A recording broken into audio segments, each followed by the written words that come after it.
Marso 2019, kasabay ng ingay ng lungsod ay ang isang pagtatalo sa loob ng isang boarding house sa Sampaloc, Manila. Sa isang masikip na silid na may malamlam na ilaw, magkasama ang dalawang nangungupahan. Sa loob nakaupo sa gilid ng kama si Giselle Villasin.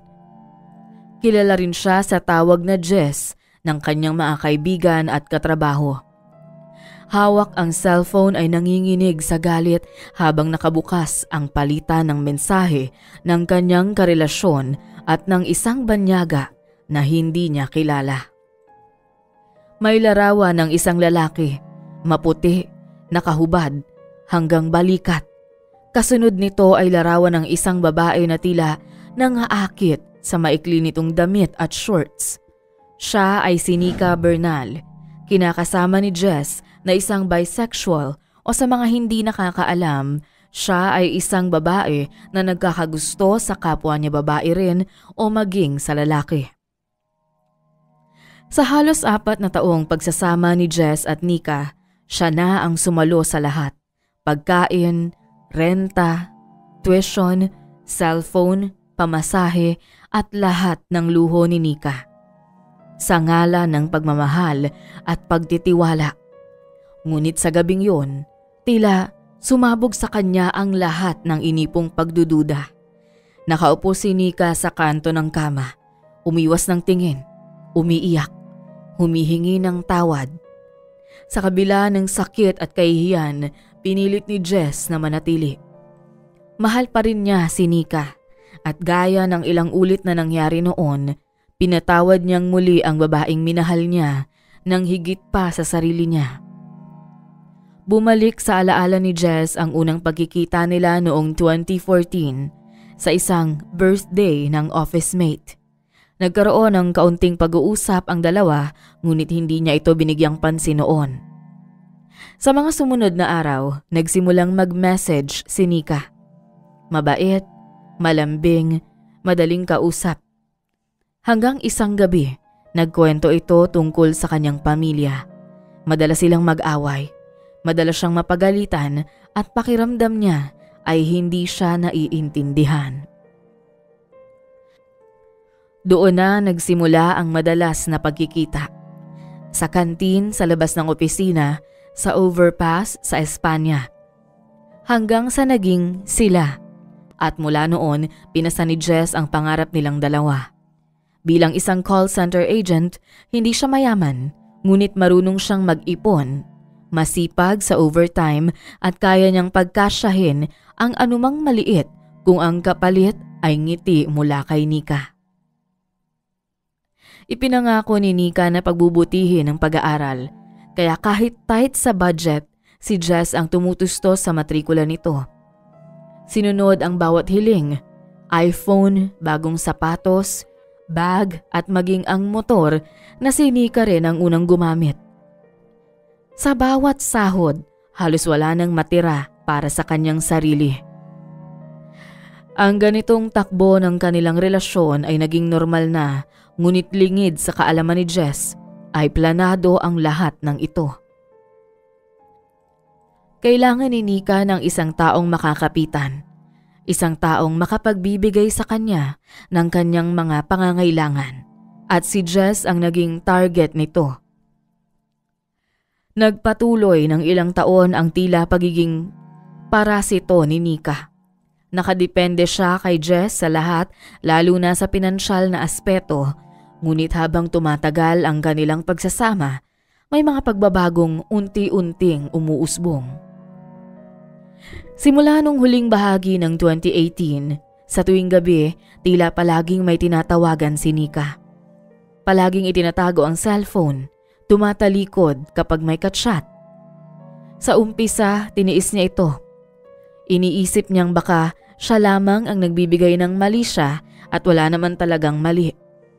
Ngunit dumating ang gabi kung kailan hindi na niya kayang baliwalain ang lahat. Marso 2019, binuksan niya ang cellphone habang naliligo si Nika. At doon niya nakita ang pangalan ng Amerikano. Puno ng matatamis na mensahe, mga pribadong litrato, May palitan ng plano at sa pagitan ng pag-uusap ng dalawa, nabasa niya ang mga salitang hindi niya makakalimutan. Roommate ko lang siya at ang tinutukoy ay si Jess. Sa bawat relasyon, may kasaysayang hindi agad nakikita sa labas. Sa kaso ni na Jess at Nika, hindi sapat ang mga litrato sa social media o ang madalas na sabay na pag-uwi para masabing buo ang tiwala.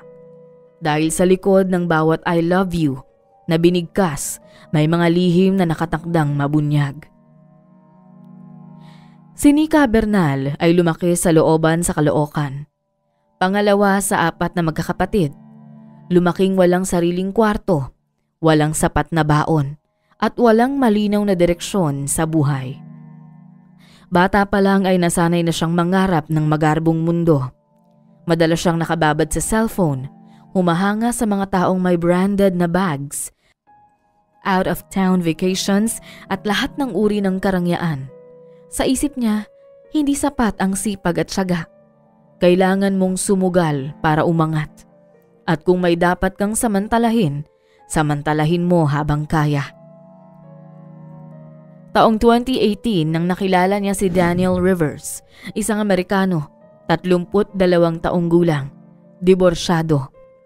Siya ay isang freelance web developer at aktibong volunteer ng isang NGO na nagkataong nadestino sa Cebu para sa isang aktibidad. Napamahal si Daniel sa Pilipinas at piniling manatili pansamantala hanggang sa nakilala niya si Nika sa isang dating app. Nagsimula sa simpleng palitan ng greetings hanggang sa naging madalas ang video call. Laging nakangiti si Daniel. Mabait, marunong bumati sa Tagalog at higit sa lahat, handang makinig. Sa umpisa, plano lang ni Nika na gamitin si Daniel. Baka sakaling makakuha siya ng pera o kung pala rin ay baka siya na ang makapagbigay ng green card sa kanya para sa inaasam na buhay sa Amerika. Sa kabila ng katotohanang ayaw niya sa mga lalaking mas matanda, ay tinanggap niya ito. Inisip niyang kaya niyang tiisin, kaya niyang dayain ang damdamin para sa kapalit na buhay na mas maganda kesa sa Caloocan. Sa mga pag-uusap nila, sinabi niyang siya ay nakatira sa isang boarding house kasama ang isang roommate. Hindi niya binabanggit na ang roommate niyang yon ay siya ring bumuhay at sumuporta sa kanya sa nakalipas na 3 taon. Habang lumalalim ang koneksyon nila ni Daniel, lalong lumayo ang loob niya kay Jess. Ngunit kahit ganon, patuloy pa rin ang suporta ng una. Si Jess ay nagtatrabaho ng double shift, nagpapakabait sa boss at kahit ubos na ang lakas, ay pilit pa ring hinaharap ang mga tawag mula sa mga galit na kliyente sa abroad. Lahat ng ito ay para maibigay ang pangangailangan at luho ni Nika. 3 buwan matapos silang huling magkaayos, isang pangyayari ang labis na dumurog kay Jess. Isang gabi, pagod na umuwi si Jess mula sa night shift. Wala sa bahay si Nika. Wala man lang pasabi. Naglaho itong parang bula. Wala ang motor. Wala rin ang perang iniipon ni Jess sa kanyang aparador. Maging ang laptop na gamit nilang dalawa ay nawawala. Pilit siyang kinokontak ni Jess sa labis na pag-aalala ngunit pinapatayan lamang siya nito ng tawag. Halos mabaliw si Jess sa kakaisip. Sa isang iglap lang, ang taong nakasama niya sa mahabang panahon ay tila naglaho sa hangin. Walang bakas, ni walang pasabi. Halos hindi makakain si Jess. Balisa sa trabaho at laging wala sa sarili. Sa gitna ng pagkakabagsak ng sariling kalusugan, pagkabaon sa utang at depresyon, isang balita ang dumating mula sa isang dating kakilala. Nakita raw si Nika sa Cebu IT Park, may kasamang Amerikano, magkahawak kamay. Ganun lang kasimple. Habang si Jess ay nalulunod sa isang bangungot, si Nika ay nagpapakasasa sa magandang buhay kasama ang isang lalaking hindi pa niya lubos na kilala. Walang social media si Nika, ngunit dahil na rin sa dunong ni Jess sa IT ay natuntun niya ang social media account ng dayuhang kinakasama ni Nika. Unay nabigla si Jess dahil ang lalaking yun ay ang parehong lalaki na naging dahilan ng kanilang pagtatalo ilang buwan na ang nakakalipas. Sinabi ni Nika na tumigil na siya sa pakikipag-usap sa lalaking yun, ngunit malinaw na hindi pala ito totoo. Labis na nasaktan si Jess, ngunit tila naubos na ang kanyang luha mula sa 4 na buwang pagkabalisa at tuloy-tuloy na pag-iyak. Sa kabila ng nakagugulat na natuklasan, nanatiling kalmado si Jess at sinubukang mag-isip ng susunod na hakbang. Gumawa si Jess ng dummy account. Doon niya sinimulang padalhan ng mga mensahe si Daniel gamit ang impormasyong tungkol kay Nika. Ang pagiging manggagamit nito, ang katotohanan sa buhay ni Nika at ang posibilidad na ginagamit lamang siya ng babae para sa sarili nitong interes. Dahan-dahang nabiyak ang imahe ni Nika kay Daniel. Nagsimula itong lumamig, hindi na nagbibigay ng pera at sa isang punto ay hindi na rin ito nagparamdam sa loob ng 1 linggo. Labis naman ang pagtataka ni Nika sa biglang panlalamig ng dayuhan. Sa puntong yon ay mahal na ni Nika si Daniel at ang paglayo nito ay lubos na nagpapahirap sa kanyang damdamin. Doon sinamantala ni Jess ang pagkakataon. Mula sa personal account niya, nagpadala siya ng friend request kay Daniel. Balak niyang paibigin ang foreigner at iparanas kay Nika ang sakit na kanyang naramdaman bilang paghiganti. Inayos niya ang kanyang sarili, nagpaganda, binago niya ang kanyang postura at nagpakababae. Nagpadala siya ng mensahe kay Daniel at nagpakilala. Si Daniel, nakakagaling lang sa isang masakit na relasyon, ay agad namang pinaunlakan ang mensahe ni Jess. Sinagot niya ito ng pagpapakilala hanggang sa lumalim ang kanilang usapan at nauwi sa pagpaplano ng pagkikita. Kasabay ng pagkakamabutihan ng dalawa ay isang mapait na balita ang dumating kay Daniel. Huli na nang mabasa niya sa kanyang email ang notification na ginamit ang kanyang credit card sa pangungutang at halos umabot sa 120,000 pesos ang kabuuan nito. Walang ibang nagkaroon ng access sa kanyang credit card kundi si Nika, kung kaya't wala siyang ibang pinaghinalaan. Kinabukasan, isang blotter ang isinampa sa presinto. Ang reklamo ay nakatuon kay Nika Bernal sa hindi otorisadong paggamit ng credit card. Agad namang nahanap si Nika sa tinutuluyan nitong transient sa Cebu. Sa presinto ay nagharap sila ni Daniel. Makikita sa mukha ni Nika ang pagpapaawa, ngunit hindi ito tumalab sa dayuhan. Sa huli nangako si Nika na sa halip na kasuhan ay unti-unti na lamang niyang babayaran ang pagkakautang. Habang bumabagsak ang lahat sa paligid ni Nika, tahimik naman ang ginagalawan ni Jess at Daniel. Wala pa ring inaasahang kapalit, ngunit ramdam na nilang pareho ang koneksyon. Unti-unting nasanay si Daniel sa presensya ni Jess. Naging panatag naman si Jess kay Daniel sa kung anong dahilan. Si Nika sa kabilang dulo ng lungsod na natiling hindi makausap si Daniel. Sinubukan niyang ayusin ang gusot, ngunit sadyang may mga ugnayan na hindi na muling mabubuo pa matapos itong mabali. Sa kabila ng pangako ni Nika na makakapagbayad ay hindi niya ito nagawa, dahilan upang tuluyan siyang sampahan ng kaso ni Daniel. Nobyembre 2019, hindi na nakapalag si Nika nang arestuhin siya ng kapulisan sa kasong estafa. Ang kopya ng blotter at mga resibo ay naging sapat upang idiin si Nika. Dumaan ang pandemic na dahilan upang maantala ang hearing ng kaso ni Nika hanggang sa noong 2021 ay tuluyang ibinaba ang hatol. Siya ay pinatawan ng 3 taong pagkakabilanggo. Habang nasa kulungan, ay patuloy naman ang naging ugnayan ni Jess at Daniel. May kung anong nagbago sa loob ni Jess. Hindi niya lubos maisip, ngunit may katangian si Daniel na nagpalambot ng kanyang puso. Tuluyang nahulog ang loob ni Jess kay Daniel at ganun din naman si Daniel kay Jess. Sa kabila nito ay naroon ang pag-aalinlangan sa puso ng dalaga dahil sa isang lihim na kanyang itinatago. Sa kabila ng mga masasayang araw kasama si Daniel, may isang bahagi sa kanya ang nababagabag. Bago ang itinakdang pagkikita ng dalawa noong Pebrero 2020, isang gabi habang nasa video call sila ni Daniel, napagpasyahan niyang sabihin ang totoo.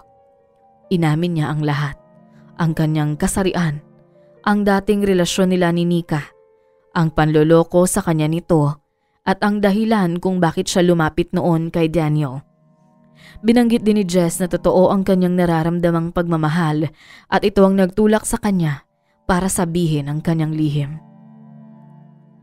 Tahimik lang si Daniel matapos makinig. Halata ang pagkabigla sa kanya, ngunit sa huli ay walang galit na nanaig, walang pagtalikod. Hindi niya hinanap ang taong perpekto. Ang mahalaga sa kanya ay ang katapatan. Tinanggap niya ang lahat ng bahagi ni Jess, pati na ang mga nakaraan nitong hindi maganda. Mas naging bukas din si Daniel sa kanyang naging nakaraan. Ang paghihiwalay nila ng una niyang asawa dahil sa hindi nito katapatan.